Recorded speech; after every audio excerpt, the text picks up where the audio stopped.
सोमनाथाय नमः। ॐ मल्लिकार्जुनाय नमः। ॐ महाकालेश्वराय नमः।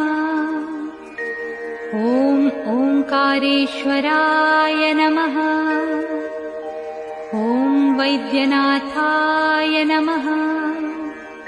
ॐ भीमशंकराय नमः। ॐ रामेश्वराय नमः।